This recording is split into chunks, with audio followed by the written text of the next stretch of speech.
7. Intelligence. Community Dustin J. Carmack. Mission statement: to arm a future incoming conservative president with the knowledge and tools necessary to fortify the United States intelligence community, to defend against all foreign enemies and ensure the security and prosperity of our sovereign nation, devoid of all political motivations, and to maintain constitutional civil liberties. Overview. The United States intelligence community (IC) is a vast, intricate bureaucracy spread throughout 18 independent and cabinet subagencies. According to the Office of the Director of National Intelligence (ODNI), the IC's mission is to collect, analyze, and deliver foreign intelligence and counterintelligence information to America's leaders so they can make sound decisions to protect our country. 2. An incoming conservative president needs to use these intelligence authorities aggressively to anticipate and thwart our adversaries, including Russia, Iran, North Korea, and especially China, while maintaining counterterrorism tools that have demonstrated their effectiveness.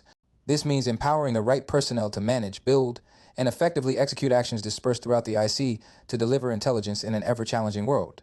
It also means removing redundancies, mission creep, and IC infighting that could prevent these collection tools from providing objective, apolitical, and empirically backed intelligence to the IC's premier customer, the President of the United States. Today, as Abraham Lincoln famously said, the occasion is piled high with difficulty, and we must rise with the occasion. We must think anew and act. 201. Mandate for leadership. The conservative promise. Anew. The intelligence community maintains an incredible capacity to achieve its mission, but both the IC and the somewhat antiquated infrastructure that supports it often place too high a priority on yesterday's threats and methodologies instead of trying to identify possible future threats or the methodologies that might be needed to combat them. The IC also often spends too much time overcorrecting for past mistakes. The unintended consequences include hesitancy, groupthink, and an overly cautious approach that allows personal incentives to drive preset courses. The IC must be perceived as a depoliticized protector of America's civil rights and security. The American people are understandably frustrated by the fact that those who abuse power are rarely held to account for their actions. This must change, beginning with leadership that is both committed to ensuring that these agencies faithfully execute the laws of the land under the Constitution and resolve to punish and remove any officials who have abused the public trust. The IC must also start to look forward, not backward. A concerted, disciplined, leadership-led initiative must be undertaken to refocus and shift IC prioritization, funding, and authorities to new and emerging threats, technologies, and methodologies if the United States is to prevail against its global adversaries. Unfortunately, America's major strategic threat is a nation-state peer and possibly ahead of the U.S. in strategic areas. An incoming president must understand that today's intelligence competition could well require analyzing technologies the U.S. does not have, or compartmentalizing certain information as was done during the Cold War because of intelligence penetration. A future president's ability to drive the resources needed to defeat another nation-state giant should therefore be the focus of near-term IC reforms. Office of the Director of National Intelligence, ODNI. The ODNI was established in the aftermath of the attacks on 9/11 and intelligence failures leading up to the 2003 U.S. war in Iraq. The office and its functions stem from authorities established under executive orders promulgated by President George W. Bush in 2004, followed by statutory authorizations in the Intelligence Reform and Terrorism Prevention Act of 2004 (RPA). Proponents of an ODNI hope to establish reforms similar to the Goldwater-Nichols Department of Defense (DoD) reforms of the 1980s, which identified recurring problems within DoD's command and control architecture and led to unified combatant commands with the chairman of the Joint Chiefs of Staff as the senior ranking member of the armed forces and principal military advisor to the president. The ODNI was envisioned as a small but powerful IC coordinating agency led by a Director of National Intelligence (DNI). As the President's principal intelligence advisor, the DNI would lead and provide oversight of the President's intelligence authorities while wielding a cudgel, budget, and appointment. 202. 2025 Presidential Transition Project. Authorities to break institutional silos that had caused past intelligence integration failures. Originally envisioned by the 9/11 Commission as a strengthened, authoritative position, the final congressionally negotiated product signed by President Bush has led to ambiguous and vague authorities that are dependent on who is selected as DNI and Central Intelligence Agency, CIA Director, and their level of support from the White House and National Security Council, NSC. 9/11 Commission Executive Director Philip Zelikow warned in a 2004 hearing that creating a new agency, lacking any existing institutional base, would require authorities at least as strong as those we have proposed, or else it would create a bureaucratic fifth wheel that would make the present situation even worse. The ODNI has become that bureaucratic fifth wheel about which Zelikow warned. For example, under the Bush administration's initial legislative proposal, the CIA director would have been under the authority, direction, and control of the DNI and no longer the head of an autonomous agency. Additional mechanisms envision full budget authority for the DNI, including within DoD's intelligence components, as opposed to coordinating authority. Through arduous sausage-making and relatively quick negotiations, lawmakers produced statutorily vague authorities that traded away the DNI's ability to direct budgetary authority across the entire IC, including DoD, and left the CIA a subordinate but independent agency with duties to report to the DNI without explicit directing authority. These statutory developments were what led President Bush's first choice to serve as DNI, Robert Gates, to turn down the position.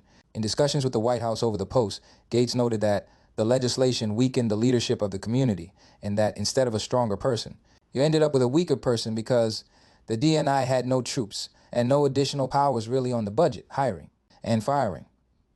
Gates noted that success would require the president to make explicit publicly that the DNI is head of the intelligence community, not some budgeter or coordinator, and that T position's only prayer of success is for the president to say plainly how he sees the job without his explicit mandate. The endeavor is doomed to fail. 8. One of the two DNI, as confirmed by the Senate during the Trump administration, John Ratcliffe, acknowledged that Gates's theoretical concerns became the practical reality that he inherited. Prior DNIs were the head of the IC only on paper and were routinely accustomed to yielding IC actions and decisions to the preferences of the CIA and other agencies.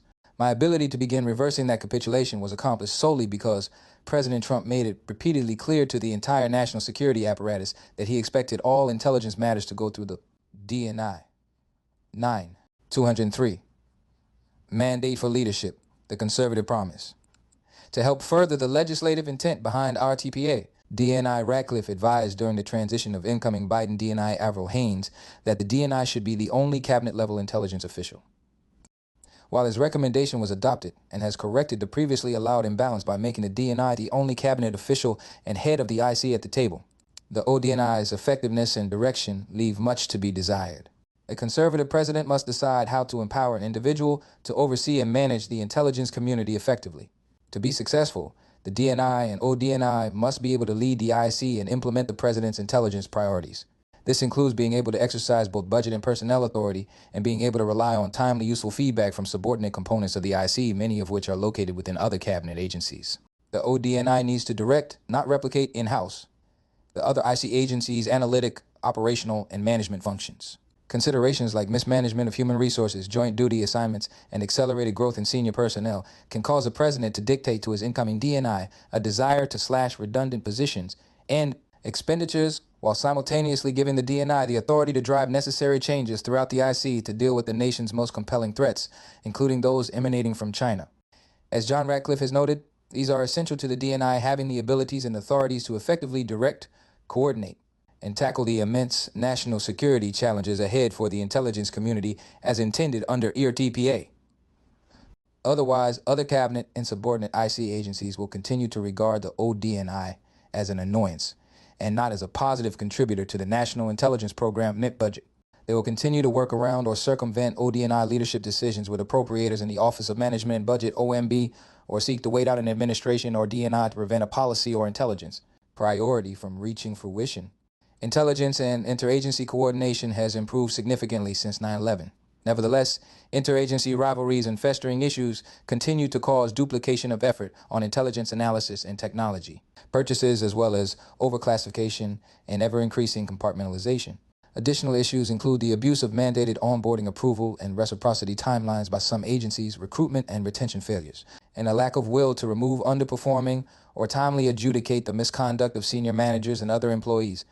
Finally, future IC leadership must address the widely promoted woke culture that has spread throughout the federal government with identity politics and social justice advocacy, replacing such traditional American values as patriotism, colorblindness, and even workplace competence. 204. 2025 Presidential Transition Project. Executive Order 112333. RTPA was passed in the aftermath of the 9/11 attacks against the homeland. It was intended to improve the sharing of information among the elements of the IC, recognizing that the nature of the threats we now face blurs the lines between foreign and domestic intelligence in detecting and countering national security threats against the homeland. An equally important objective in passing the most significant intelligence reform since the National Security Act of 194-712 was creation of the position of DNI, charged with assuming two of the three principal roles that formerly belonged to the Director of Central Intelligence, DCI, serving as Principal Intelligence Advisor to the President and leading the IC as an enterprise. Nearly 2 decades later, the DNI's record of effectiveness in improving the sharing of information and operating the IC as an enterprise is mixed. Implementation of the DNI's roles as leader of the IC and Principal Intelligence Advisor to the President has been challenging. However, despite flaws in the legislation and intelligence agencies' bureaucratic jockeying that undermine the DNI, it is impossible to know what would emerge if Congress were to revisit the act. Seeking a legislative solution, therefore, might carry with it more risks than benefits. Instead, an incoming conservative president's immediate focus should be on modifying Executive Order 1233, the President's direction for implementing RTPA 13. Executive Order 12333 was last amended on July 30, 2008 by President George W. Bush. The revisions were aligned with ERTPA with significant emphasis on having the IC address the threats to the homeland from international terrorism and the proliferation of weapons of mass destruction. There is scant mention of cyber threats and the evolving national security challenges posed by China, Russia, and other U.S. adversaries. By extension, the revised order fell short of stipulating how the DNI would execute his authority to organize the IC in a manner that improves the delivery of timely intelligence to a wide array of customers. Executive Order 12333 should be amended to take account of the changing landscape of threats and improve the functional aspects of America's intelligence enterprise. To that end, a revised order should address the threats to the United States and its allies in cyberspace. These threats range from cyber warfare to information operations. The amended order should clearly delineate the roles and responsibilities of the various U.S. government cyber missions, including the recently created National Cyber Director's Office and power centers at the NSC, while protecting the privacy and civil liberties of U.S. citizens. Under the DNI's direction, the cyber mission should explicitly identify how information in the cyber domain will be shared promptly with the warfighters, from law enforcement agencies to the broader IC and state. 205. Mandate for leadership, the conservative promise, local and tribal elements. The order should consider stipulating what to do with DoD cyber agencies, most notably the NSA in terms of strategic, for example. The President and the DNI against tactical support. For example, support for the warfighter, in conjunction with ongoing congressionally mandated reviews of the future dual-hatted relationship. Enhance the DNI's role in overseeing execution of the National Intelligence Program budget under the President's authority. This should be done in a manner that is consistent with Congress's intent as embodied in RRTPA. Under the executive order as written today, the DNI shall oversee and direct the implementation of the National Intelligence Program. In practice, the DNI's authority to oversee execution of the IC's budget remains constrained by an inability to address changing intelligence priorities and mandate the implementation of appropriated NIT funding to higher intelligence priorities. The DNI should have the President's direction to address emerging but catastrophic threats, such as those posed by bioweapons, clarifying how much budget authority the DNI has in conjunction within the limits of congressional appropriations with OMB and IC member cabinet officials to move around money and personnel is crucial, but positions will not always be fungible. It will probably be necessary to hold IC leadership accountable at intransigent agencies and to restructure areas through executive orders in close conjunction with OMB as needed. Clarify the DNI's role as leader of the IC as an enterprise in building the IC's capabilities around its open source collection and analytic missions. The exponential growth in open source information, often called OSINT, is not disputed. In the IC, the use of publicly available information, notwithstanding the authorities within IRTPA for the DNI to manage OSINT, remains disaggregated. The explosion of private sector intelligence products and expertise should signal to IC leadership that duplicative efforts are unnecessary and that limited resources should be focused on problematic collection tasks. The IC should avoid duplication of what is already being done well in the private sector and focus instead on complex questions that cannot be answered by conventional and frequently increasing numbers of commercial tools and capabilities. If necessary, for lack of results from the National Open Source Committee, the DNI should appoint the Principal Deputy Director of National Intelligence, PDDNI, as chairman to prioritize and promote accountability for the IC's 18 agencies toward this effort. 206, 2025 Presidential Transition Project. Prioritize security clearance reform. Security clearance reform has made significant progress under Trusted Workforce 2, a government-wide background investigation reform that was implemented beginning in 2018 with the goal of creating one system with reciprocity across organizations. This included allowing movement from periodic reinvestigations toward a continuous vetting CV program with automated records checks, adjudication of flags, the mitigation of personnel security situations before they become a larger problem, or the suspension or revocation of clearances. However, Human resources onboarding operations in major agencies such as the CIA, FBI, and NSA remain to be resolved.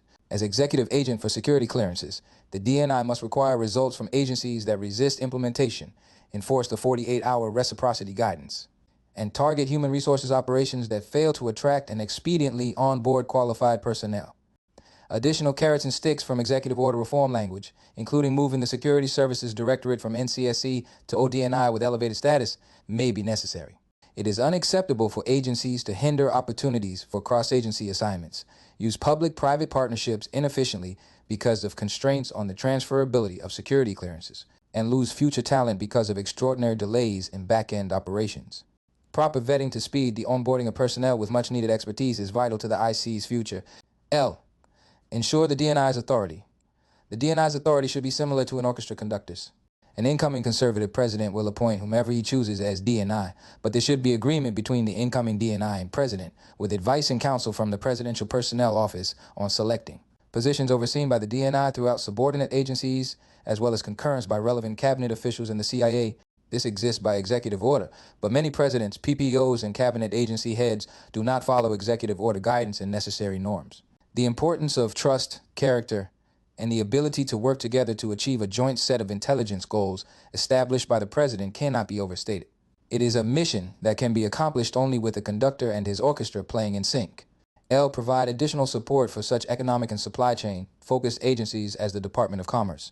Information sharing and feedback can help sub-agencies like the Commerce Department's Bureau of Industry and Security to improve their understanding of the 207 Mandate for Leadership, the Conservative Promise, threat from China, and thereby counter it more effectively. They can also aid the development of export control mechanisms and potential outbound investment screening where necessary.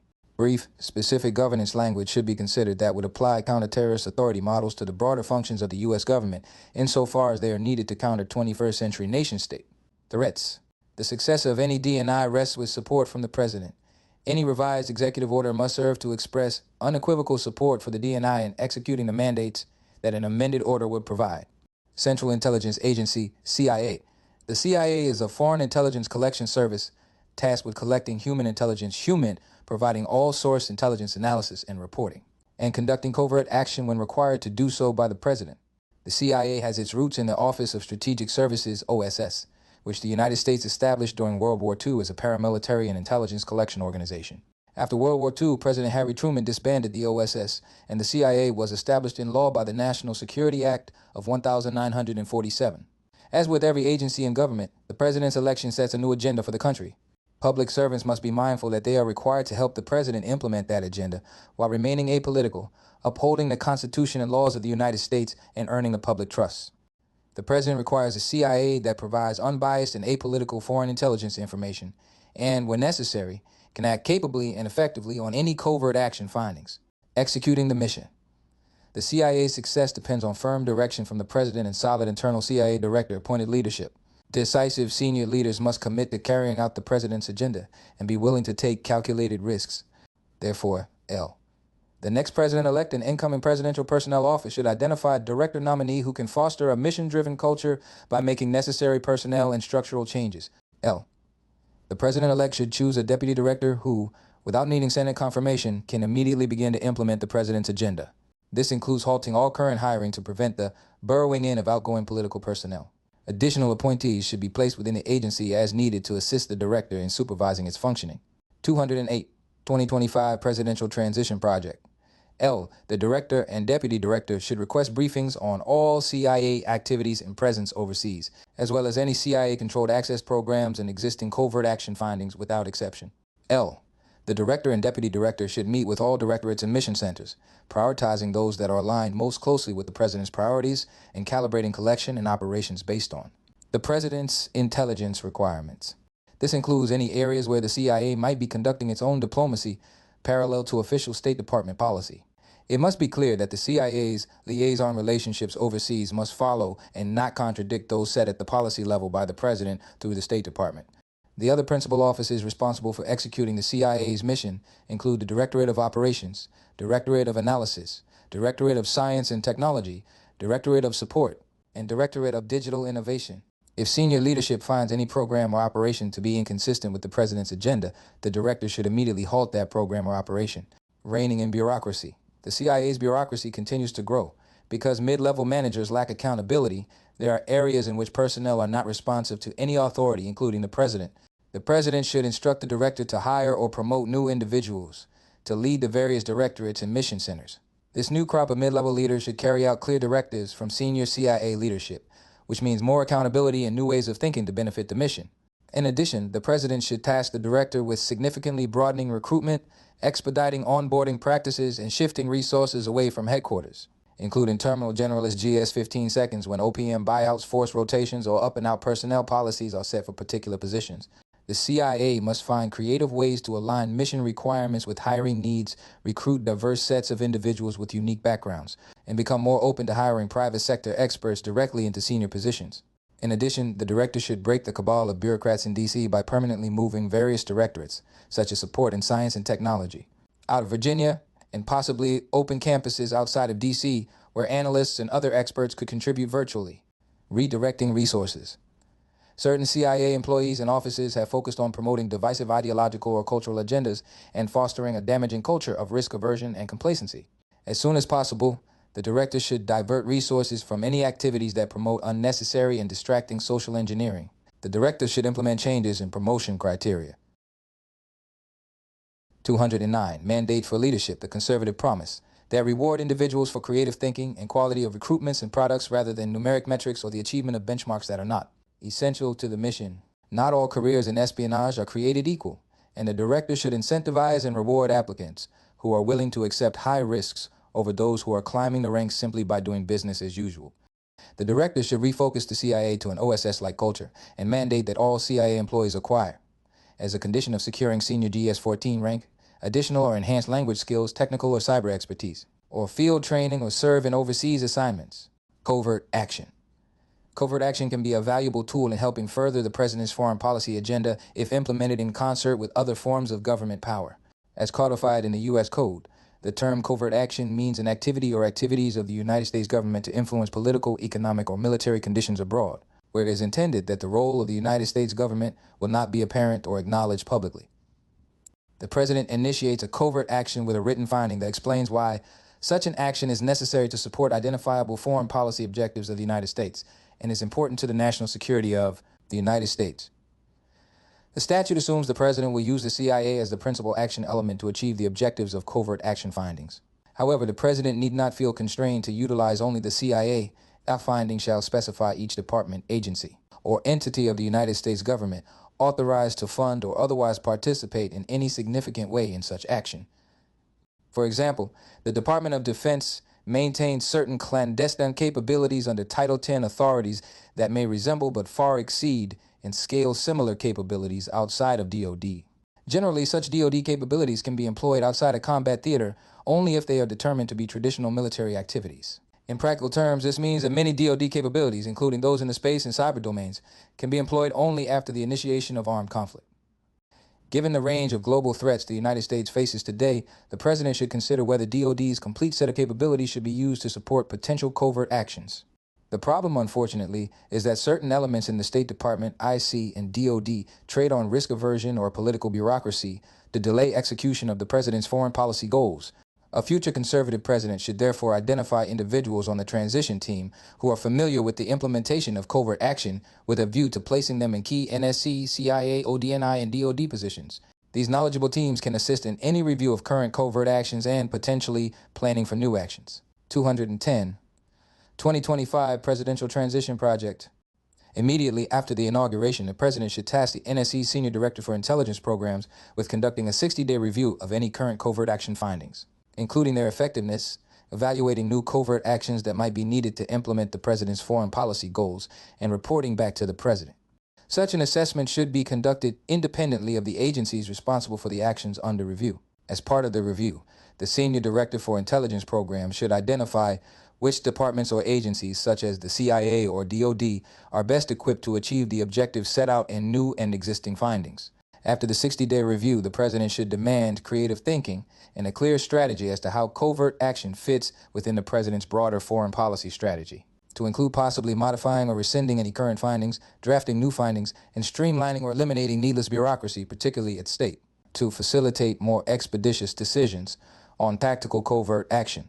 Careful thought should be given to the metrics by which the effectiveness of covert action programs will be measured to ensure the appropriate use of government resources and to guard against the possibility of covert actions being used with little scrutiny in ways that are inconsistent with overt foreign policy goals. ODNI and CIA organizational recommendations.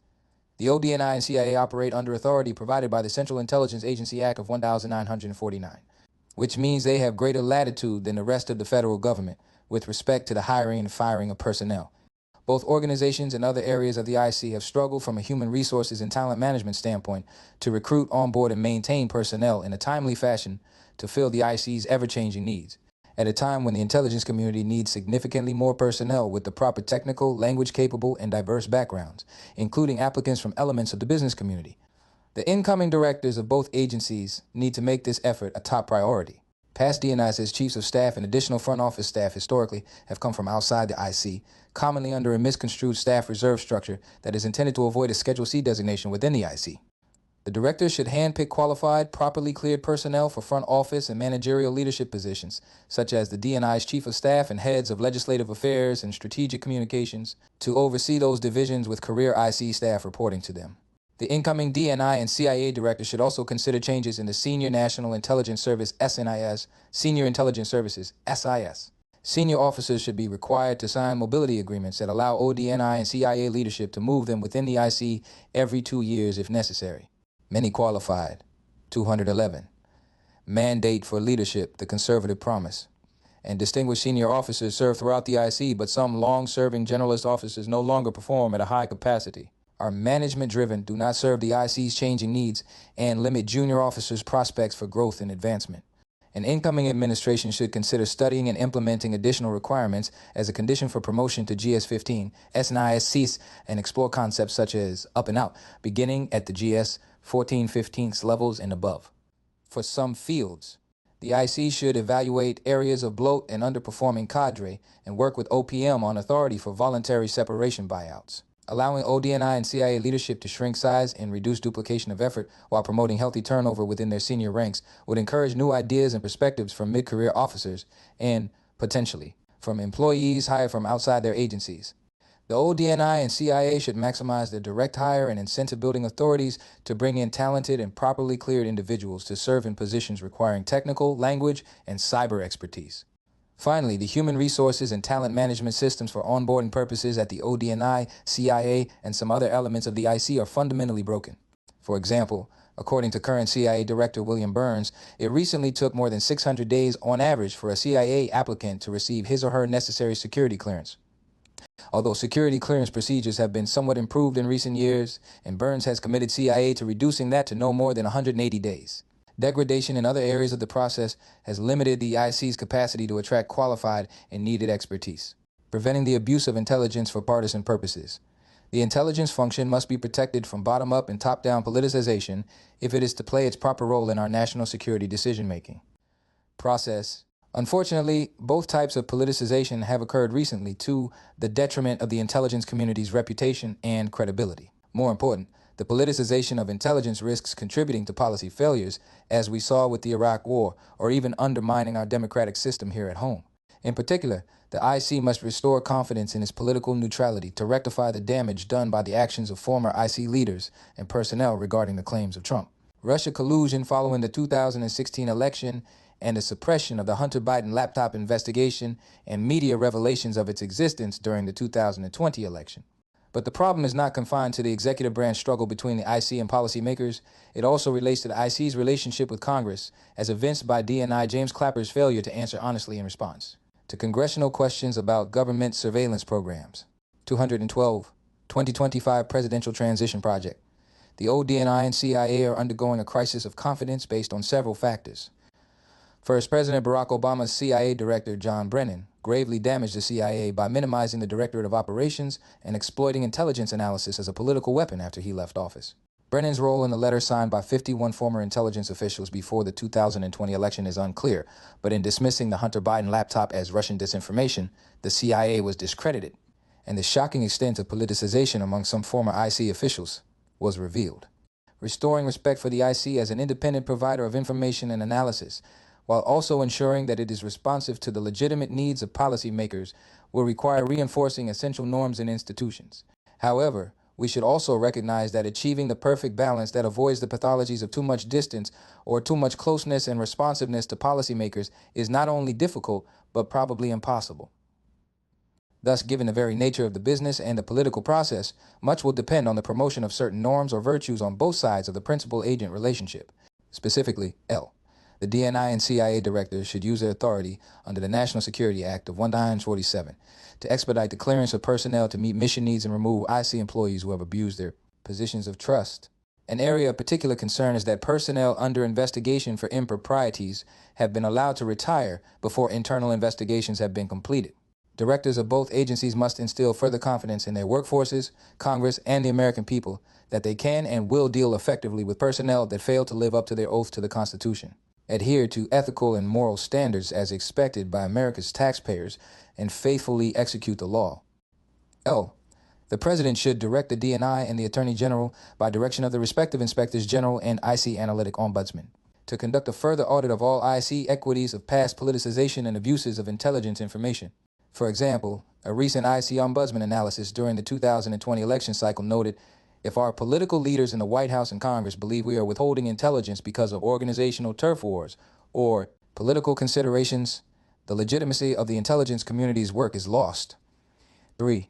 The President should immediately revoke the security clearances of any former directors, deputy directors, or other senior intelligence officials who discuss their work in the press or on social media without prior clearance from the current director. IC agencies, including the CIA, should minimize their public presence and vigorously investigate any and all leaks. 213. Mandate for leadership, the conservative promise of information, classified or otherwise. The ODNI and CIA should fire or refer for prosecution any employee who is suspected of leaking information, and penalties should include the removal of pension benefits for those who are found guilty. Additional tools are needed to prevent leaked intelligence from being used as a weapon in policy debates by IC leaders or decision makers in the executive branch or Congress. L. In addition, the Department of Justice should use all of the tools at its disposal to investigate leaks and should rescind damaging guidance by Attorney General Merrick Garland that limits investigators' ability to identify records of unauthorized disclosures of classified information to the media.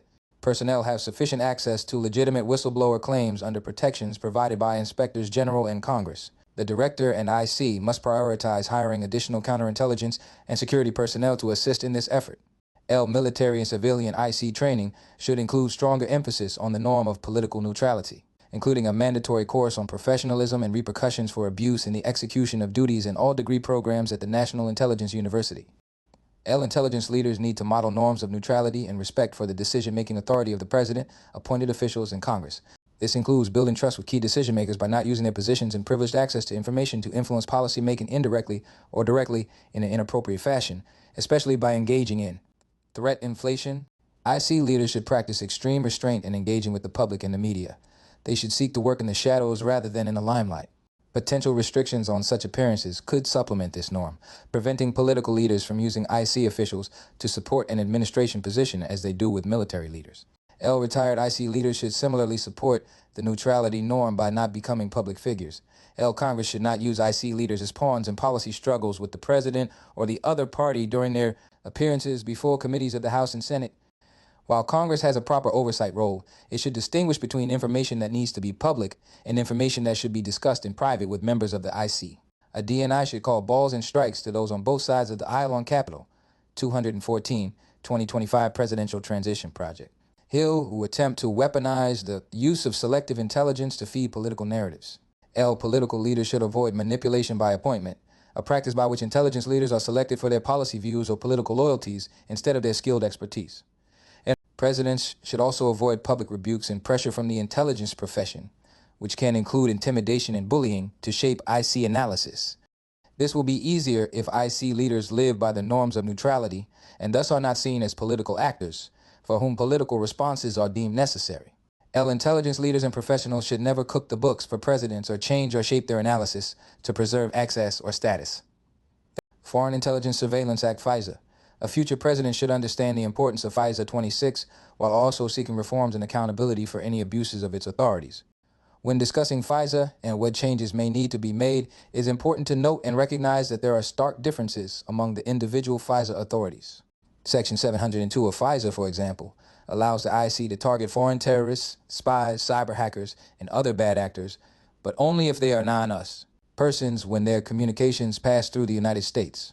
While this authority may lapse if Congress does not resolve the issue by the end of 2023, Section 702 should be understood as an essential tool in the fight against terrorism, malicious cyber actors, and Chinese espionage. These are two major national security priorities for an incoming president, and it is imperative that the need to use properly maintained and accountable authorities to counter these challenges be recognized. Section 702 is a vital program that often provides the lion's share of intelligence used in the President's Daily Brief (PDB). An independent review by the Privacy and Civil Liberties Oversight Board, PCLOB, found that it was not abused. Nevertheless, Congress should review the PCLOB's upcoming 2023 report to help it determine whether any reforms or codification of recent administrative changes in FISA processes are needed. Other authorities in Title I and Title III, often referred to as traditional FISA, have elicited valid concerns about the politicization of intelligence collection authority in recent years. When seeking surveillance of Trump campaign advisor Carter Page, for example, the FBI and the Department of Justice concealed vital information from a specialized court and submitted applications that were riddled with errors.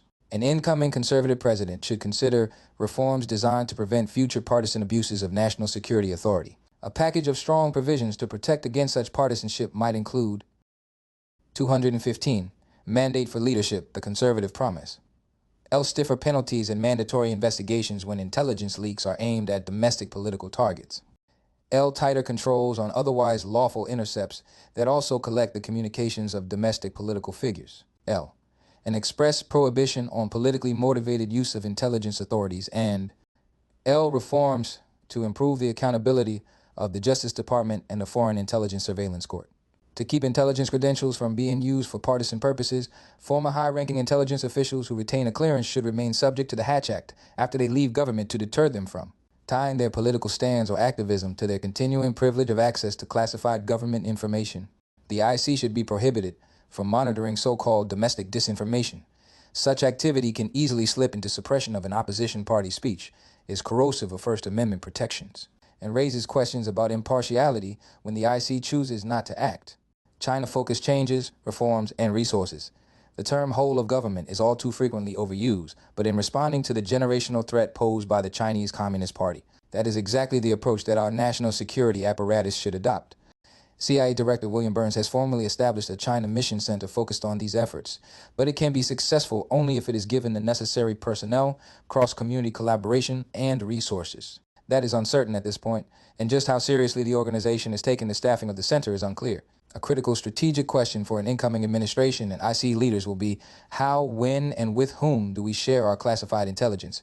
Understanding when to pass things to liaisons and for what purpose will be vital to outmaneuvering China in the intelligence sphere. Questions for a president will include what is our overarching conception of the adversarial relationship and competition? How does intelligence sharing fit into that conception? 216. 2025 Presidential Transition Project. Some members of Congress have said that intelligence relationships such as the Five Eyes 28 should be expanded to include other allies in the Asia-Pacific in, for example, a Nine Eyes framework. This fails to take into account the fact that any blanket expansion would necessarily involve protecting the sources and methods of a larger and quite possibly more diverse group of member countries that might or might not have congruent interests. That being said, however, a future conservative president should consider what resources and information sharing relationships could be included in an ad hoc or quasi-formal intelligence expansion, for example, with the Quad among nations trying to counter the threat from China. Significant technology, language skills, and financial intelligence resources are needed to counter China's capabilities. 29. The IC was caught flat-footed by the recent discovery of China's successful test of a nuclear-capable hypersonic missile. No longer can America's information and technological dominance be assumed. China's gains and intense focus on emerging technologies have taken it in some areas from being a near-peer competitor to probably being ahead of the United States. China's centralized government allocates endless resources, sometimes inefficiently, to its strategic Made in China 2025 and military apparatuses, which combine government, military, and private sector activities on quantum information sciences and technologies, artificial intelligence, AI, machine learning, biotechnologies, and advanced robotics. The IC must do more than understand these advancements. It must rally non-government and allied partners and inspire unified action to counter them. In addition, to combat China's economic espionage, authorities and loopholes in the Foreign Agents Registration Act, FARA 30, will have to be examined and addressed in conjunction with the Attorney General. Many issues within the broader government can be tied back to a more general congressional understanding of the threat due to the compartmentalization of committee jurisdictions and the responsibilities of executive agencies. To brief on the nature of the threat, broader committee jurisdictions should receive additional intelligence from IC agencies as necessary to inform China's unique and more comprehensive threat across layers of the U.S. government bureaucracy and economy. Former DNI John Ratcliffe increased the intelligence budget as it related to China by 20%. When people ask me why I did that, he explained in an interview, I say because no one would let me increase it by 40%. I had an $85 billion combined annual budget for both the National Intelligence Program and Military Intelligence Program. My perspective was, whatever we're spending on countering China, it isn't enough. From an intelligence standpoint, the need to understand Chinese motivations, capabilities, and intent will be of paramount importance to a future conservative president. It is therefore also of paramount importance that the whole of government be rowing together. 217, Mandate for Leadership, the Conservative Promise. National Counterintelligence and Security Center, NCSC. The Senate Select Committee on Intelligence, SSCI, has taken a keen interest in possibly updating the codified language underpinning much of the nation's counterintelligence apparatus. Spy against spy threats continue to exist, but the rise of China and, to an extent, Russia's machinations move beyond the governmental sphere. Technological, economic, supply chain, cyber, academic, state, and local espionage threats at a level our country has never seen.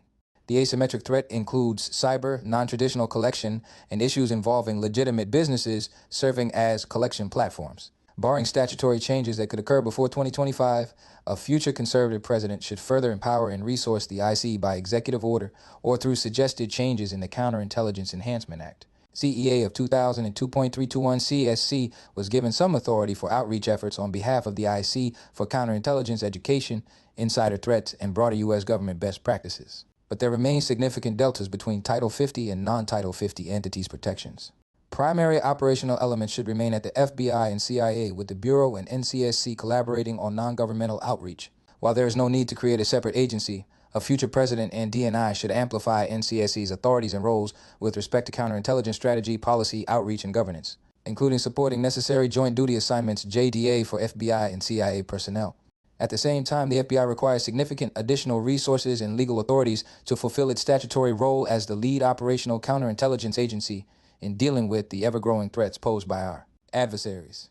The CEA should be updated to include foreign espionage efforts aimed at universities.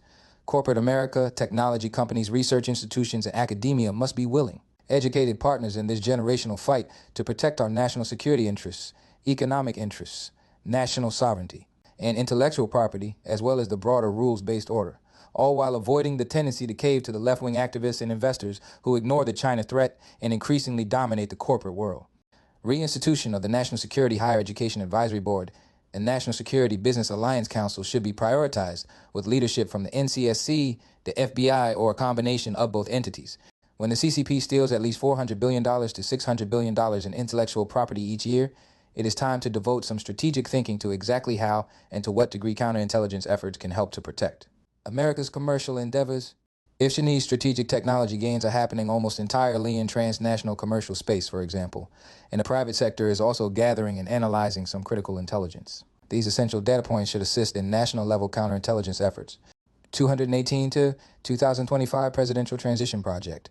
The NCSC was created in the aftermath of 9/11 as the Terrorist Threat Integration Center, TTES, which later became the National Counterterrorism Center, NCTC. Pursuant to President George W. Bush's executive order, 3TC was an organization of approximately 3 dozen detainees from across the U.S. government with a mandate to integrate counterterrorism intelligence and missions, including terrorist screening. Eventually, in November 2014, the Director of National Intelligence, DNI, established NCSC by combining the Office of the National Counterintelligence Executive with the Center for Security Evaluation, the Special Security Center, and the National Insider Threat Task Force to effectively integrate and align counterintelligence and security mission areas under a single organizational construct. The Director of NCSC serves in support of the DNI's role as Security Executive Agent, CCA, to develop, implement, oversee, and integrate personnel security initiatives throughout the U.S. government. 34. NCTC has added value in such areas as fusing cross-community intelligence for terrorism watchlisting purposes and improving information sharing while carrying roughly half of the overall cadre for the ODNI. An incoming administration should focus NCTC on integrative tasks, many of which cannot be carried out elsewhere in the IC, but should not use personnel and resources for redundant analyses that duplicate the work of such other IC entities as the FBI and CIA. Additional areas for reform: analytical integrity. The tradecraft of intelligence analysis is mostly a collection of lessons learned over decades about what works and does not work in a profession whose high-stakes work is performed by thousands, but that also bears little outside scrutiny and provides few metrics by which to gauge success or failure on a regular basis. These lessons have accumulated from L. The perceived misuse of intelligence by consumers, as was the case with respect to war-related assessments in the Johnson and Bush administrations. L. Failures, such as the failures to warn of the collapse of the Soviet Union and the specific threat of 9/11. L. Successes in piecing together tactical and often technical puzzles, such as estimates of Iranian nuclear program maturation, and L. Strategic victories, such as anticipating critical geopolitical developments that have been years in the making. 219. Mandate for leadership, the conservative promise. Historically, this tradecraft has been passed on in the form of unwritten rules learned on the job and in agency-specific training classes.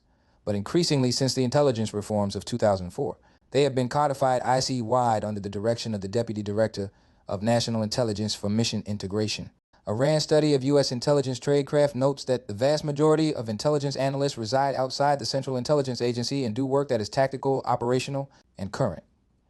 The study goes on to note that the Defense Intelligence Agency, DIA, has as many analysts as the CIA has, and that the National Security Agency, NSA, has several times as many analysts, as does the National Geospatial Intelligence Agency, NGA, indicating both the breadth of the IC's technical collection and its emphasis both on developing analysts who can interpret secret human or technical intelligence in quick turnaround pieces and on countering tactical asymmetric threats like terrorism. During the Cold War, however, there was a more balanced analytic focus with greater emphasis on strategic intelligence issues as a means of outcompeting the Soviet Union. This kind of analysis deals not only in secrets, but also in mysteries, making well-founded but ultimately unknowable predictions about future actions by a competitor or adversary. The tradecraft necessary to succeed in strategic analysis requires substantive regional and topical expertise developed over the years to supplement experience in the daily collection and understanding of secrets. Institutionally, it also requires that agencies' analytic processes be open to discussion, debate, and dissent, because analysts must work together to describe a probable range of future outcomes and warn about unproven current threats, rather than using the collection to solve a single puzzle with a definitive answer. Regarding its mission to follow longer-term issues, the IC has fallen short in resourcing and in openness to dissenting opinions, which, if taken seriously, can help responsible officials respond more effectively to threats and threat actors. The IC Analytic Ombudsman has expressed concern that hyperpartisanship has threatened to undermine the foundations of our republic, penetrating even into the intelligence community. 6. For example, the Ombudsman noted in a report on the IC's handling of election threat analysis in 2020 that, in his view, CIA officials had deliberately downplayed dissenting views and coordination comments expressed by experts at the National Intelligence Council and elsewhere who felt there was evidence of Beijing's intent to exert at least some influence on the 2020 election, as opposed to the consensus view that Beijing did not interfere in U.S. elections.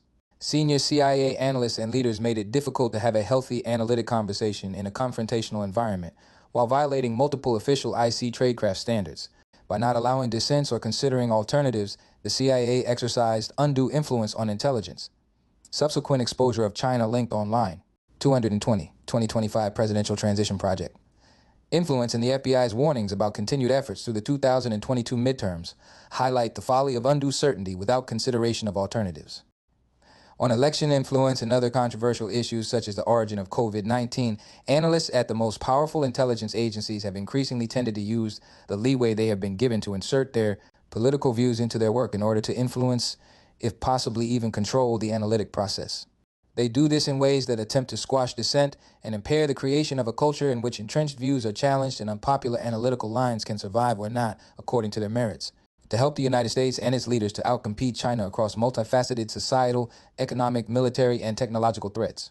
The IC's capability to conduct strategic intelligence analysis that is relevant to policymakers in both parties must be rebuilt and strengthened.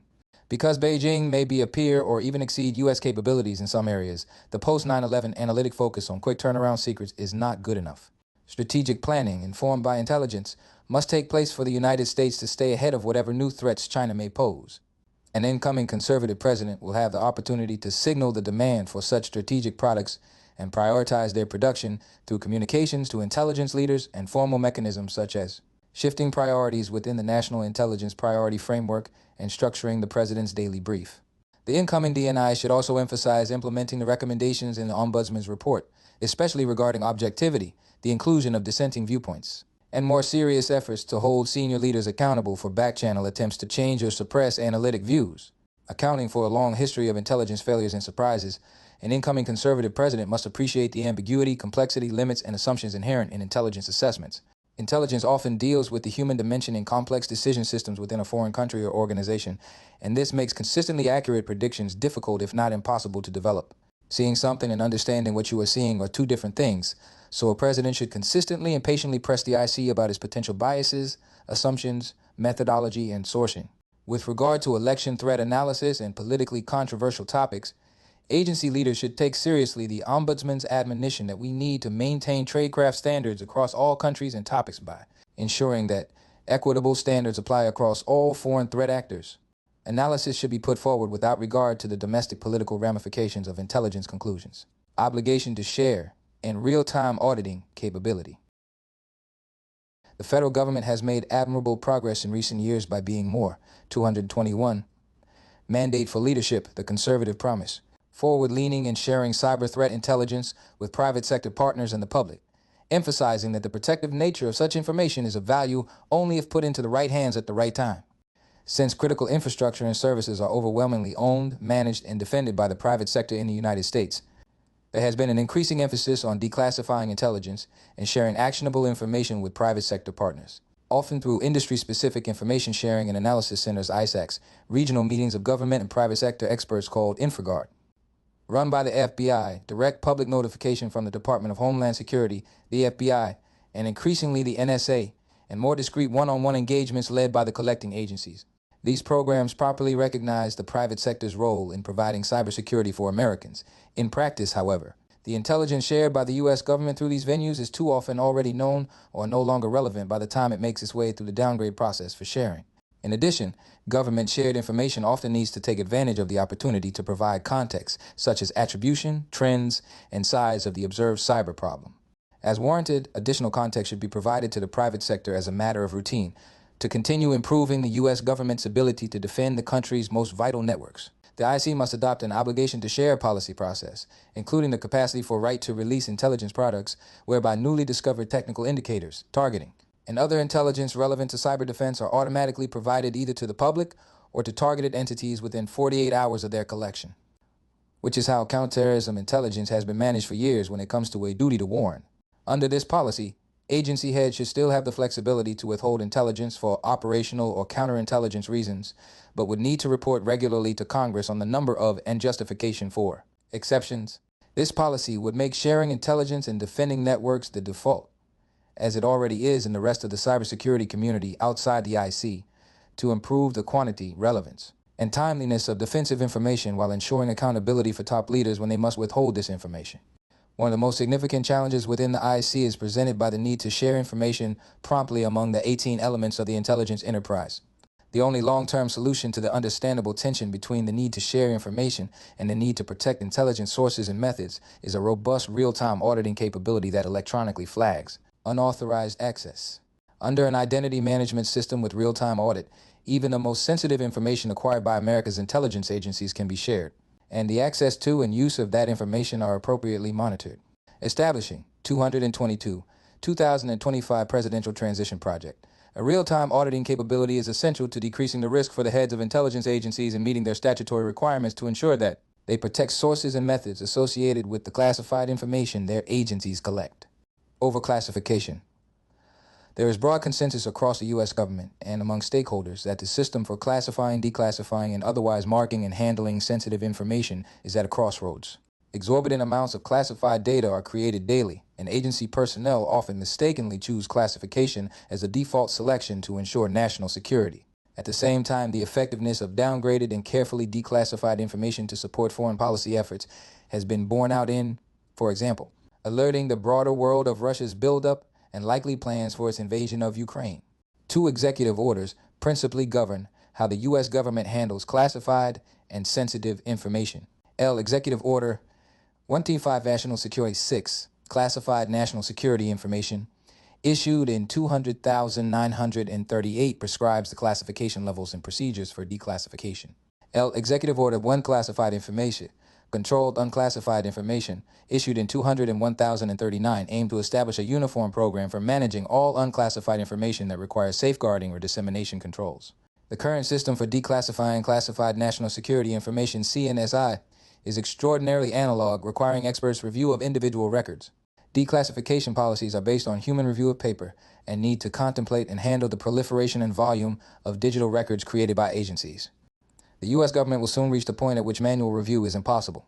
The declassification of CNSI should support key U.S. national security objectives, reflect mission priorities, and not serve solely as a necessary procedural function. Reform should include L. Tighter definitions and greater specificity for categories of information requiring protection. More stringent policies to effect significant reductions in the number of original classification authorities, OCAs. L. Stricter accountability measures at the OCA level and more detailed security classification guides. 223. Mandate for leadership, the conservative promise. L. Enhanced metrics for accuracy of classification. L. A general simplification of the overall system for the benefit of users. On the back end, an ODNI-run declassification process that is faster, nimbler, default to automated, and larger scale should be a priority.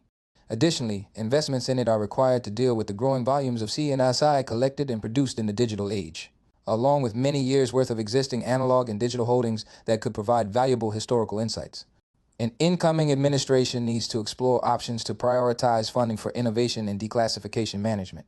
For example, by establishing a budget line item specifically for the modernization of declassification or designating funding for program classification management as a special interest item. The administration will also need to transition to using technology, including tools and services for managing big data, which provide a robust electronic record repository, making information within and across agencies easier to organize and locate, and facilitating more rapid review and release capabilities for records of emerging interest. Artificial intelligence, machine learning, which, when incorporated into existing business practices, enables machine interpretation of unstructured text and data, applies decision support technology to enable more consistent classification decisions, and expedites reviews between agencies, and expansion of commercial cloud services, which facilitate the rapid testing and deployment of new tools and technologies. However, technology is not a panacea. Human expertise in information holdings and routine validation of the technology will always be necessary. With or without machine assistance, agencies will require more people and more varied skill sets to improve their ability to meet the electronic records era's classification and declassification demands and serve an incoming administration's goals, broader U.S. government and IC intelligence needs. Increasingly, conflicts among U.S. adversaries such as China, Russia, Iran, and North Korea are conducted in the realms of technology and finance. This challenge requires new tools, authorities, and technological expertise across the U.S. government, particularly at the Commerce Department's Bureau of Industry and Security, BIS, and the Committee on Foreign Investment in the United States, CFIUS, which is housed at the Treasury Department. An incoming conservative president should task his DNI and Secretary of Commerce with increasing coordination, the resources needed for BIS and SCIF capacity, and proper and necessary intelligence sharing to counter the activities of multifaceted adversaries such as China. This would include additional work with private sector expertise, granting clearances to niche sector experts, and United States citizen commercial and financial partners as needed.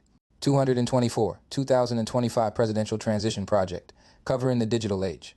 Even in the public domain, it is becoming increasingly clear that protecting the identities of undercover intelligence officers is difficult in the digital age. 41. The truth is that as our daily activities are conducted predominantly in the digital domain, our antiquated system for providing cover to undercover officers has lagged woefully behind the threat from foreign adversaries. The DIA, CIA, and FBI are increasingly aware of this threat and are devoting resources to the problem. Their back-office infrastructure, however, is such that they are still using methods for providing cover from decades past that put valuable intelligence officers at unnecessary risk. How intelligence officers and their families are taught to use smartphones and social media, travel, conduct banking, and take and share pictures, even how and when they are paid, can make it difficult to protect identities. 2. Legends, fake backstories, and identities are often weak, incomplete, and unable to stand up to a basic Google search. 3. Officers operating under non-official cover are offered even less protection and training to help them succeed. In addition, ubiquitous technical surveillance UTS techniques being refined by technologies emanating from the regimes in China and Russia will continue to be highly challenging for intelligence officers. An incoming administration will need to double down on resourcing and training so that members of the IC will have the expertise they need to operate clandestinely and successfully against hard targets. Privacy shield. For many years, the European Union, EU, has tried to force U.S. companies operating in Europe to follow its data privacy regulations. Misleading claims in the 2013 Snowden leaks destroyed the initial Safe Harbor Framework 44 that allowed American companies to transfer data across the Atlantic. Its successor, the Privacy Shield Framework 5, was struck down by European courts on the grounds that it provides insufficient protections for EU citizens against hypothetical U.S. government surveillance. Those same European courts exempted the intelligence services of EU member states from the standards applied to the U.S., suggesting that trade protectionism may be the real motive behind data privacy regulations. In 2022, the Biden administration negotiated a new agreement, the Transatlantic Data Privacy Framework 6%, intended to withstand European legal challenges. Given the fate of its predecessors, it is not certain that it will survive. Executive Order 14,086, enhancing safeguards for United States signals intelligence activities. 47 implements this new framework by attempting to align signals intelligence collection practices with European privacy regulations. At most, the executive order's changes will be helpful support for the framework in future European litigation. At worst, they could throw sand in the gears of important intelligence programs. An incoming conservative president should reset Europe's expectations. Brussels has always arbitraged the difference between being a military ally against, for 225. Mandate for leadership, the conservative promise. Example, Russia in conducting a full-blown trade conflict with the United States. Restrictions on data exports have been part of the trade conflict, but now they could seriously harm our military and intelligence capabilities. Moreover, restrictions on U.S. intelligence collection hurt the Europeans themselves, especially as the United States shares unprecedented amounts of intelligence on Russia's invasion of Ukraine with Europeans. 48. Europe is telling the United States to meet intelligence oversight standards that no European country meets. At the same time, exports of data to China are unexamined and so far free from legal challenges. That violates World Trade Organization agreements as an arbitrary and discriminatory data protection standard. It is a betrayal by a nominally allied jurisdiction. European court rulings that struck down prior data privacy frameworks were grounded not in constitutional law, but in a treaty among European nations. If the EU accepted an international agreement that data may flow to the United States under a more reasonable standard than the one adopted by the court, that interpretation would be binding, at least as a gloss on the earlier treaty. The United States has never seriously pushed back against the EU. Now is the time. An incoming president should ask for an immediate study of the implementation of Executive Order 14,086 and suspend any provisions that unduly burden intelligence collection. At the same time, in negotiations with the Europeans, the United States should make clear that the continued sharing of intelligence with EU member states depends on successful resolution of this issue within the first 2 years of a president's term. It is time for a real solution, not the 30 years of stopgaps imposed by Brussels. President's Daily Brief, PDB. An incoming conservative president should make clear what the president's daily brief is and is not. The PDB should be for the president specifically, with a much narrower distribution and addressing areas of strategic concern. During the transition, the future National Security Advisor, along with the DNI, should conduct a review of current PDB recipients and determine which should remain recipients when the president's term begins. Instead of being used as a statement of record for the agencies, the PDB often misses the areas of interest for presidents and their senior advisors. The president should want the PDB to focus on providing the information needed for the often imperfect and complex decisions that a president needs to make, which should always be based on the best intelligence that can be gathered. Where consensus and agreement are possible, an IC-coordinated product is excellent. But insights provided by properly channeled dissent can lead a president to ask relevant questions of his DNI and IC.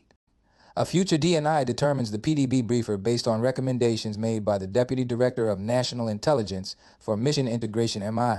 Historically, briefers have come from the CIA, but a future president and DNI should.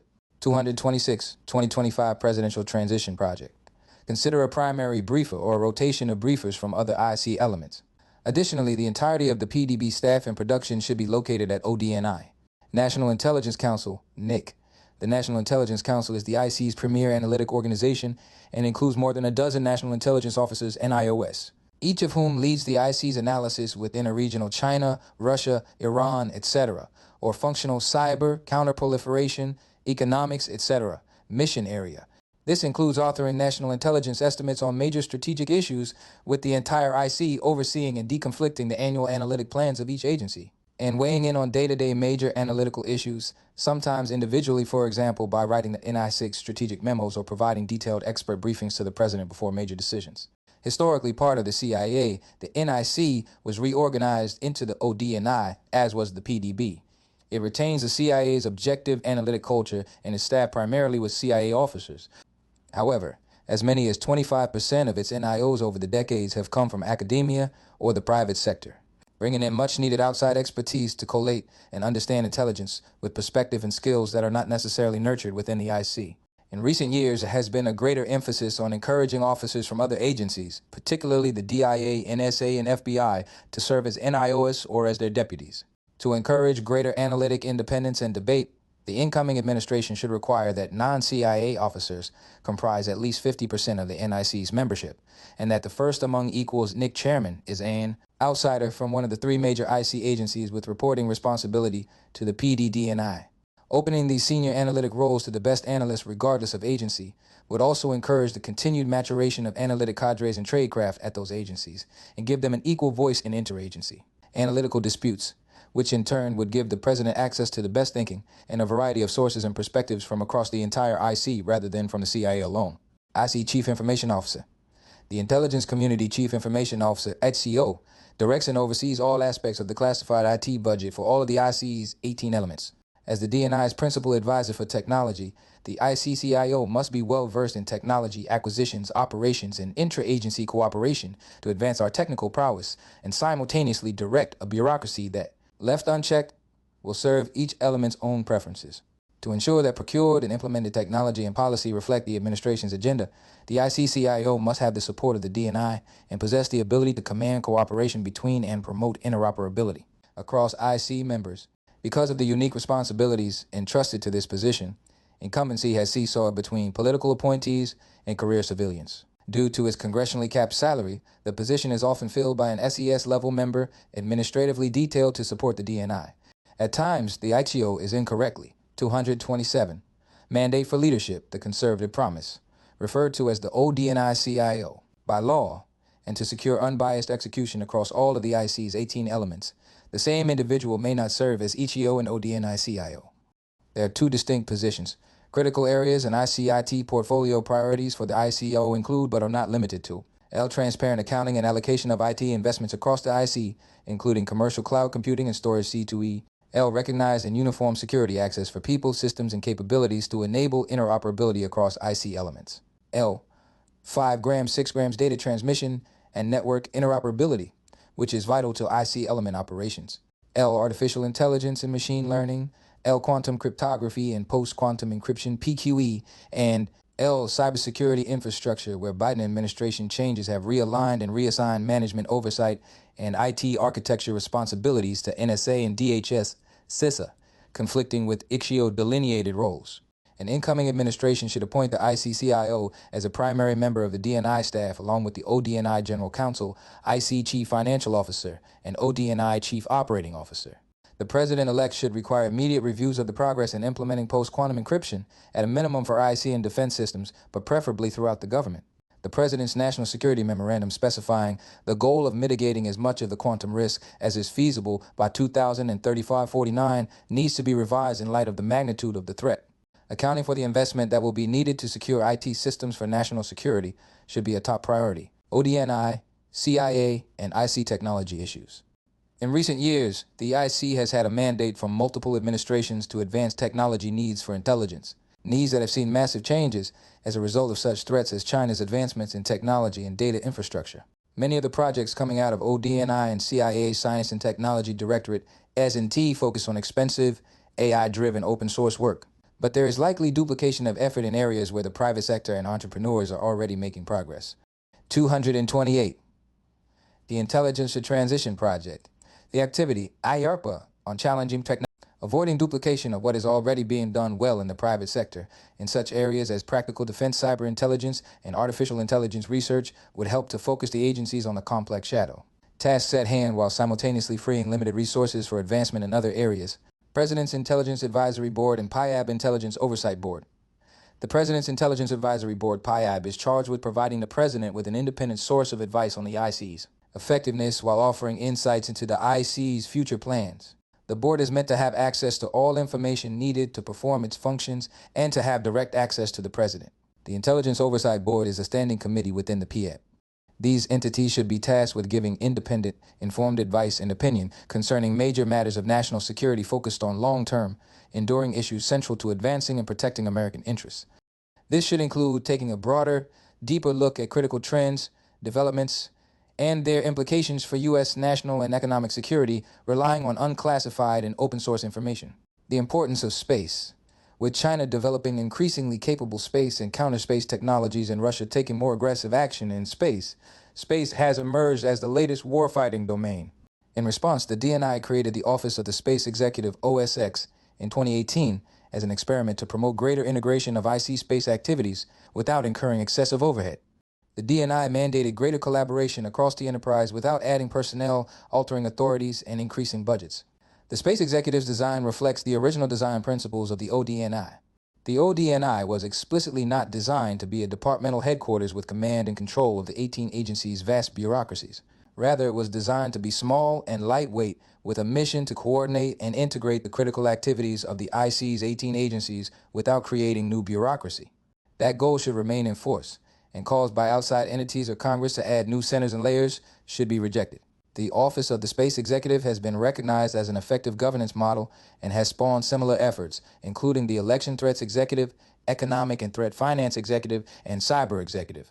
With this in mind, the following initiatives should be pursued. Expand collaboration with partners. For too many decades, the IC and DoD have acquired and operated satellites independently. To improve their ability to meet the threat posed by China and Russia, the IC and DoD should 229. Mandate for leadership, the conservative promise. 1. Explore new methods for better integrating our space assets. 2. Examine the possibility of joint programs. And 3. Fully utilize unique Title 10 and Title 50 authorities to execute space, defense, and offense strategies jointly. Additionally, the IC should support building international alliances with like-minded partners beyond the Five Eyes intelligence sharing nations. Increasingly, potential allied nations and their commercial companies are developing innovative space capabilities to augment and strengthen the U.S. space defense and intelligence posture. Refocus space-related intelligence collection. The IC has developed a space threats collection posture predicated on 3 assumptions. 1. The best information on developing space threats comes from collection against the adversary's military institutions on Earth. 2. There should be a clear dividing line between DoD's intelligence activities and the IC's. And 3. Only government-developed exquisite capabilities can inform threat analysis and decision-making effectively. Developments by our adversaries and the emergence of a vibrant commercial space marketplace over the past decade have rendered all 3 assumptions false and even dangerous. The IC must therefore refocus and invest in methods that will enable it to characterize accurately the threats that already exist in space. Not just on the ground, break down barriers to information sharing and collaboration with the DoD, and embrace commercially derived capabilities that can be adapted to a national security mission, all while emphasizing the need to protect critical supply chains and the cybersecurity needs that result from an increasingly government, commercial, low Earth orbit. Our nation's economic and national security depends on being able to advance America's leadership position in space, which is eroding in the face of increasing threats from adversaries and our own inaction. 230, 2025 Presidential Transition Project. An unfinished experiment. The intelligence community, including specifically the role of the DNI and ODNI, is an unfinished experiment.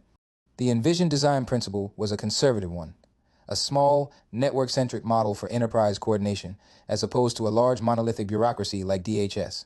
The ODNI, however, has reverted in some ways to a bureaucratic and hierarchical model characterized by limited effectiveness. Historically, the CIA has undercut the DNI and maintains primacy in the IC hierarchy, especially regarding the White House.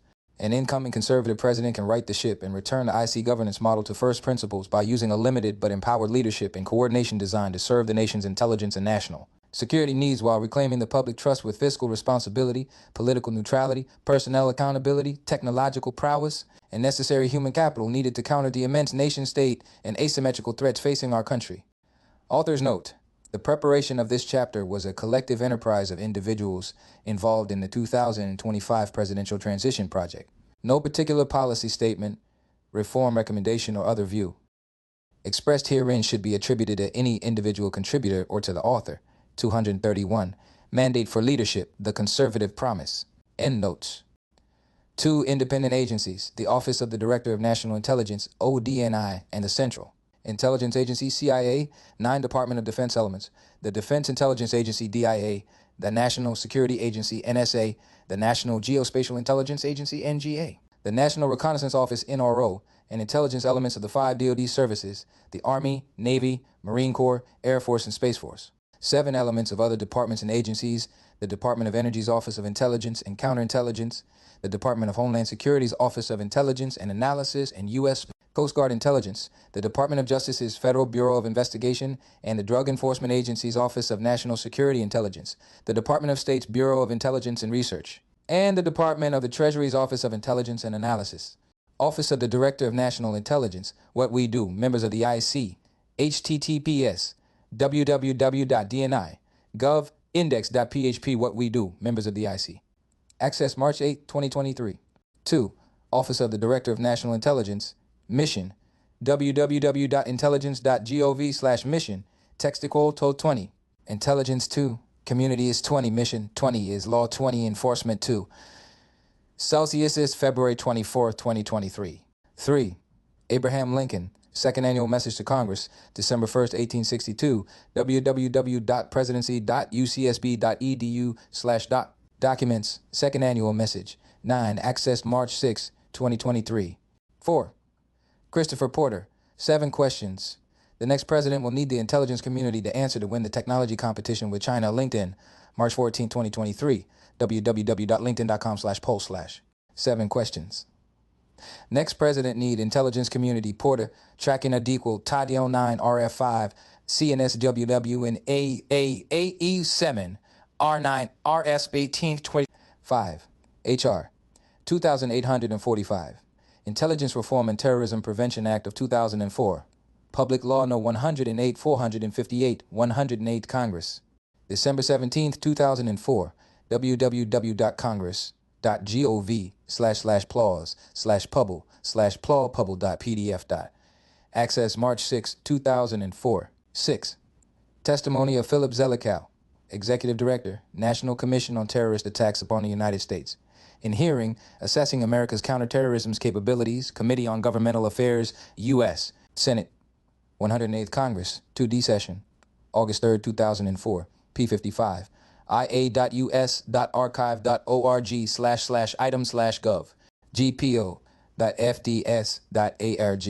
10.8.3g, Axis RG, 10.8.3g90, 55 eyes. Michael Allen, Blinking Red Crisis, March 19, 2023.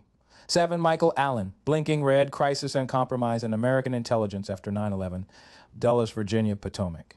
Books, 2013, p. 155. Interview with Robert Gates, April 19, 2012. 8. Allen, Blinking Red, p. 154. Robert Gates email to Andy Card, January 11, 2005. Handwritten note from Robert Gates, January 20, 2005. 9. Interview with John Ratcliffe, December 15, 2022. 10. Ibid. 11. Ibid. 12. S-258, National Security Act of 1947, Public Law Number 8253, 80th Congress, July 26, 1947, https GovTrackers, s.amazon.com/legislink/pdf/stat/statutepg.pdf. Accessed March 6, 2023. 13. President Ronald Reagan, Executive Order 12-33, United States Intelligence Activities, December 4th, 1981, in Federal Register. Vol 46, no. December 8th, 1981, pp. 59,941, 59,954. www.govinfo.gov/content/ PKG, CG, December 8th, 1981, PDF. December 8th, 1981, PDF. Access March 6, 2023. 14. President George W. Bush, Executive Order 13470. Further amendments to Executive Order 12T333, United States Intelligence Activities, July 30th, 2008. In Federal Register, Vol.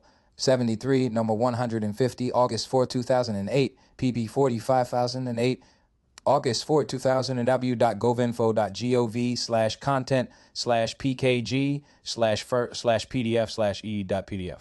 Access March 6, 2023. See also President George W. Bush, Executive Order 1/3 W. Bush, Executive Order Intelligence Community, August 27, 2004, in Federal Register, Vol. 69, number 169, September 1st, 2004. pp. 53,593, 53,597, www.govinfo.gov/content/pkg/pdf/.pdf. Access March 6, 2023.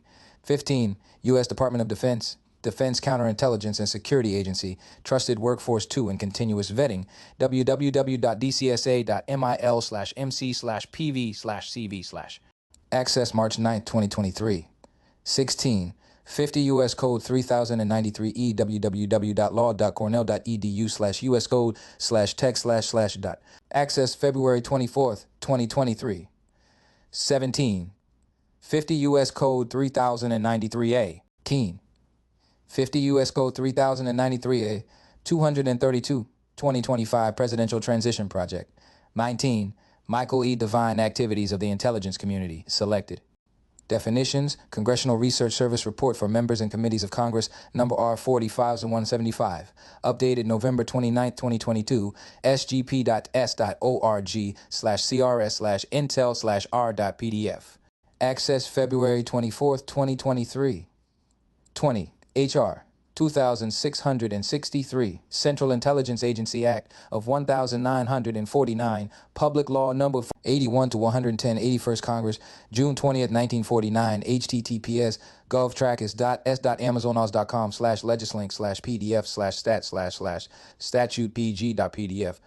Access March 6, 2023. Intelligence Community The Worsko. Intelligence community workforce is more diverse but still struggles with retention and promotion. Federal News Network, October 27, 2021, federalnewsnetwork.com/workforce// Intelligence community workforce is more diverse but still struggles with retention and promotion. Access March 18, 2023. 22. See James J. Wirtz, The Intelligence Policy Nexus, in Locke K. Johnson, ed. Strategic Intelligence, Volume 1, Understanding the Hidden Side of Government, Westport, Connecticut, Prager, 2007, and Richard K. Betts, Analysis, War, and Decision. Why Intelligence Failures Are Inevitable. World Politics, Vol. 30, Number 1, October 1978, pp. 6189. 23. Letter from Barry Azuloff, IC Analytical Ombudsman, Office of the Director of National Intelligence, to Senator Marco Rubio, Acting Chairman, and Senator Mark Warner, Vice Chairman, Select Committee on Intelligence, U.S. Senate, RE, SSCI, 2020 to 3029. January 6, 2021, in.nyt.com/data/document tools/. I see Ombudsman election interference with responses C50, E500, and 48,011 FD6 168 full.pdf. Access March 14, 2023. 24. Joshua Rovner, Fixing the Facts, National Security and the Politics of Intelligence. Ithaca, New York, Cornell. University Press, 2011, pp. 3031, 25. Joshua Rovner, Is Politicization Ever a Good Thing? Intelligence and National Security, Vol. 28, Number 1, 2013, p. 58, 26. S. 1566, Foreign Intelligence Surveillance Act of 1978. Public Law Number 95 to 511, 95th Congress, October 25th, 1978, www.govinfo.gov/content/pkg/statute/pdf/statute-pg.pdf. Access March 6, 2023. The Cipher Brief 702 Reauthorization, Defending a Key Intelligence Tool, remarks of Benjamin Powell, former General Counsel to the Director of National Intelligence, stating that FISA 702 provides between 40 and 60% of the intelligence in the PDB December 18, 2017, www.youtube.com/. Watch Velmar J. of Camp App Channel The Cipher Brief. Access March, an intelligence alliance that includes Australia, Canada, New Zealand, the United Kingdom, and the United States. Office of the Director of National Intelligence, National Counterintelligence and Security Center. Five Eyes Intelligence Oversight and Review Council, FIORC, www.dni.gov/index.php/ncsc how we work/about/organization/ICG pages/ICG.org. Access March 10th, 2023. 29. Porter, 7 questions the next president will need the intelligence community to answer to win the technology competition with China. 30. H.R. 1591, an act to require the registration of certain persons employed by agencies to disseminate propaganda in the United States and for other purposes. Public Law Number 75 to 583, 75th Congress, June 8, 1938. govtrackers.s.amazon.com/legislink/pdf/stat/statute/pg.pdf. Access March 6, 2023. Christina Wong, exclusive. Former DNI John Ratcliffe pleads CIA following his lead on China threat. Breitbart, October 13, 2021. www.breitbart.com/politics/exclusive John Ratcliffe pleads Shia following lead China threat / Access March 11, 2023. 32. H.R. 46628, Intelligence Authorization Act for Fiscal Year 2003, Public Law Number 107-306, 107th Congress, November 27, 2002, Title 9, www.govinfo.gov/content/pkg/statute/pdf/statute-pg.pdf. Access March 6, 2023. 33. President George W. Bush, Executive Order, President Jury 154, National Counterterrorism Center, August 27, 2004, in Federal Register, Vol. 69, number 169, September 1, 2004, pp. 54, National Counterterrorism 89. 53,592, www.govinfo.gov/content/pkg, April 9, 2001, PDF, 04 to 20,050.pdf. Access March 6, 2023. Office of the Director of National Intelligence, National Counterintelligence and Security Center, WHO. We are history of NCSC. www.dni.gov/index.php/ncsc who we are/NCSC history. Access March 11, 2023. 35. Gregory F. Treverton and C. Brian Gabbard, Assessing the Tradecraft of Intelligence Analysis. RAND Corporation, National Security Research Division Technical Report 2008, p6. www.rand.org/pubs/technical report/tr.html. Access March 1st, 2023. 233. Mandate for Leadership, the Conservative Promise. 36. Letter from Barry Azuloff, IC Analytic Ombudsman, Office of the Director of National Intelligence, to Senator Marco Rubio, Acting Chairman, and Senator Mark Warner, Vice Chairman, Select Committee on Intelligence, U.S. Senate, RE, SSCI, 2020 to 3029, January 6, 2021, in.nyt.com/data/document tools/IC Ombudsman Election Interference with Responses, C 548,001 and FD 6,168 full.pdf. Access March 6, 2023. 37. Independent IC Analytic Ombudsman's Report on Politicization of Intelligence, attached to January 6, 2021, Zuloff Letter. 38. President Barack Obama, Executive Order 113 Information, Classified National Security Information, December 29, 2009, in Federal Register, Vol. 75, number 2, January 5, 2010, pp. 707, 731, www.govinfo.gov/content/pkg/ FR October 1st, 2005, PDF 9 to 31,418.pdf. Access March 7th, 2023. 39. President Barack Obama, Executive Order 13556, Control Classified Information, November 4th, 2010, in Federal Register, Vol. L. 75, number 216, November 9th, 20th. pp. 68,675, 68,677, www.govinfo.gov/content/PKG for October 11, 2009, PDF 2010 to 28,360.pdf. Access March 7, 2023.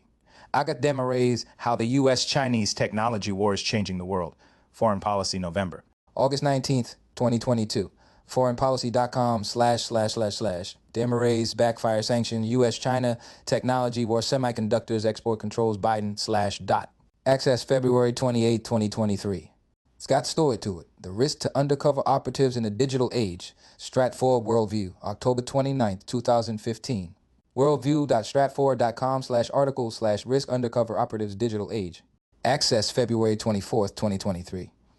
42. Lauren Petruzzello, Human Intelligence, former CIA officer, talks about espionage in the digital age, University of Delaware, U Daily, March 22nd, 2012. www.udel.edu/udaily/mar/global-agendagrenier.html. Accessed February 24th, 2023. 43. Jenna McLaughlin and Zach Dorfman, Shattered, Inside the Secret Battle to Save America's Undercover Spies in the Digital Age. Yahoo News, December 30th, 2019. News.yahoo.com/Shattered, Inside the Secret Battle to Save America's Undercover Spies in the Digital Age.html. Access February 24th, 2023. 44. U.S. Federal Trade Commission, U.S. Safe Harbor Framework, www.ftc.gov/business-guidance/. Privacy Security, U.S. EU Safe Harbor Framework. Access March 11th, 2023. 45. Fact Sheet, Overview of the EU-U.S. Privacy Shield Network, U.S. Department of Commerce, .commerce.gov/sites/commerce.gov/files/media/files/EUS Privacy Shield Fact Sheet.pdf. Access March 11th, 2023. 46. Fact Sheet, United States and European Commission announced Transatlantic Data Privacy Framework. The White House, March 25th, 2022. www.whitehouse.gov/briefingroom/statements releases////. Fact Sheet, United States and European Commission announced Transatlantic Data Privacy Framework. Access March 11, 2023. 47.